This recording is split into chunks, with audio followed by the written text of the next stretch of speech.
kelas 5 di SDN Greni, Kecamatan Rembang, Kabupaten Pasuruan, Provinsi Jawa Timur.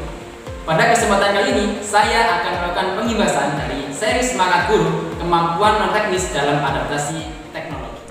Adapun tujuan dari pelatihan ini adalah memberikan pembekalan kemampuan non-teknis bagi para guru dalam proses adaptasi teknologi, di mana integritas teknologi dan kemampuan non-teknis ke dalam kelas dapat menginspirasi kolaborasi, komunikasi, pemikiran kritis, dan kreativitas, atau yang biasa kita kenal dengan 4C, sehingga berdampak lebih besar terhadap hasil belajar. Untuk mengikuti pelatihan ini cukup mudah sekali. Pertama-tama kita buka browser kita. Di sini saya menggunakan Google Chrome. Kemudian kita ketikkan "Ayo Guru Belajar" pada mesin pencarian. Setelah itu pilih yang atas, ayogurubelajar.kemendikbud.go.id. Kemudian kita pilih seri Semangat Guru, kemampuan non-teknis dalam adaptasi teknologi. Klik selengkapnya, kemudian klik masuk. Nah, akun yang kita pakai yaitu akun SIM PKB. Nah, satu pilih Semangat Guru, klik selengkapnya. Nah, di sini nanti akan tertera mulai belajar. Pada pelatihan ini terdapat 6 materi.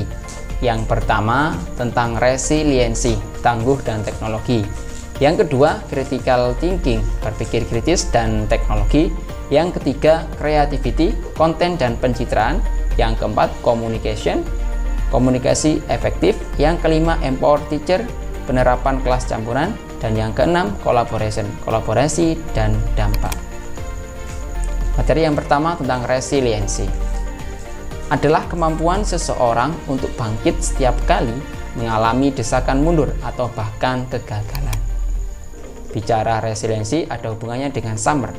SUMMER sendiri singkatan dari Substitution, Augmentation, Modification, and Redefinition, merupakan suatu kerangka yang mengilustrasikan tingkat kematangan seseorang memanfaatkan teknologi dalam pembelajaran.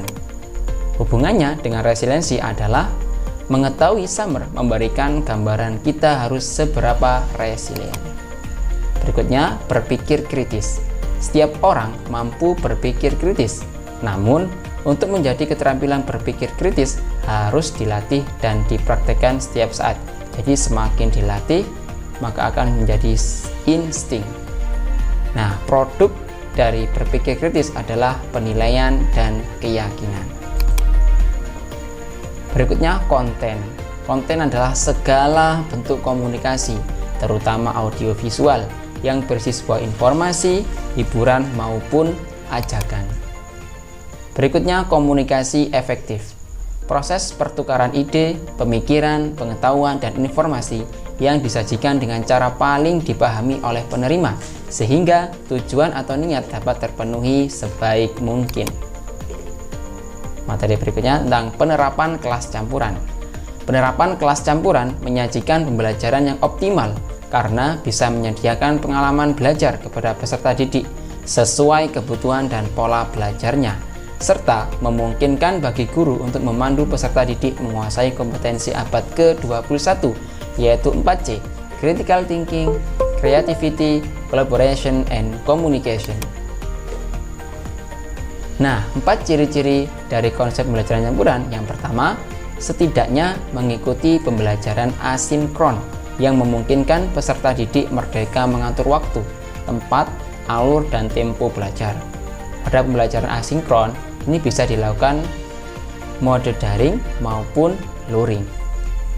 Ciri yang kedua, setidaknya mengikuti pembelajaran sinkron dengan pendamping guru pada suatu waktu dengan mode belajar tertentu. Ciri yang ketiga yaitu menghubungkan beragam modalitas program atau mata pelajaran menjadi suatu pengalaman belajar terintegrasi. Dan yang keempat, membantu peserta didik menjadi pelajar merdeka belajar, dalam artian komitmen pada tujuan, mandiri pada cara, dan reflektif dalam mencapai sasaran belajar yang disepakati. Dan materi yang terakhir tentang kolaborasi. Proses perubahan memerlukan kolaborasi. Kolaborasi memerlukan komunikasi yang baik, sehingga akan menghasilkan hubungan yang baik pula. Demikianlah materi yang dapat saya sampaikan. Ada kurang lebihnya mohon maaf. Akhiran, wassalamualaikum warahmatullahi wabarakatuh.